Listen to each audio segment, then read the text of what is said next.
So let's go over number 5. If you look at number 5, this one is good for addition method, because if you look at this, we can multiply this first one by positive 2, and we'll get 8x squared plus 6y squared equals 8. And then we can add it to the second equation as is.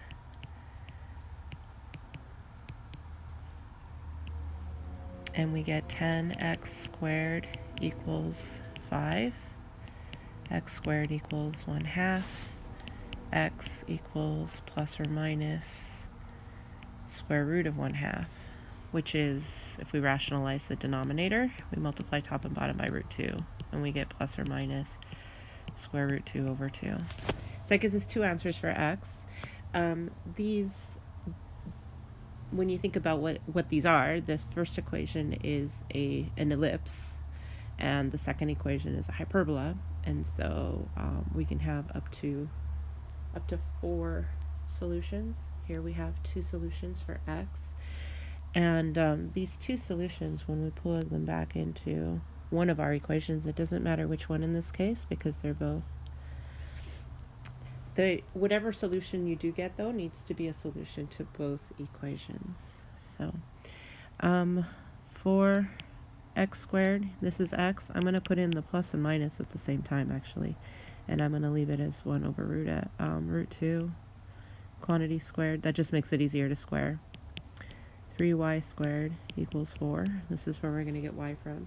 The reason I put in both solutions at the same time is because when we square the positive 1 over root 2, or when we square the negative 1 over root 2, we get the same thing. So we're going to get 4 times 1/2 in either case.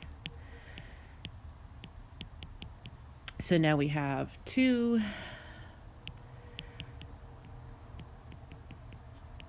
3y squared is equal to 2 when we subtract 2 from both sides, and then y squared equals 2/3. So y equals plus or minus square root of 2/3.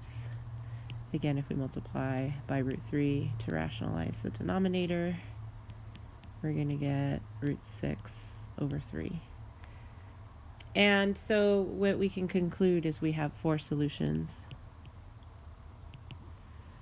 for each root 2 over 2.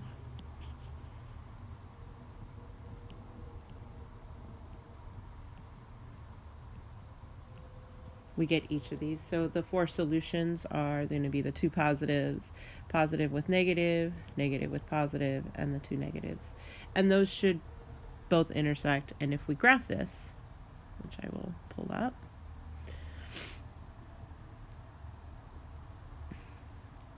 which is what I was asking you guys to do, just to make sure that you're checking your answers in both equations. The easiest way, I think, to check this is by graphing. So I graph the first equation and then the second equation.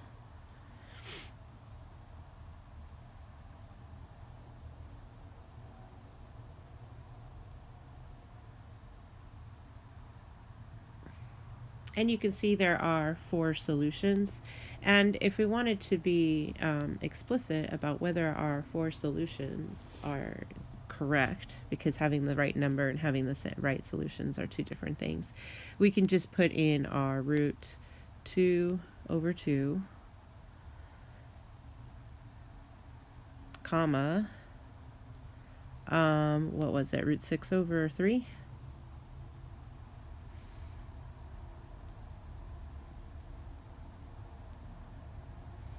And evidently was, because here we have the right answer. And then you could check the other ones, that pretty confident. Okay.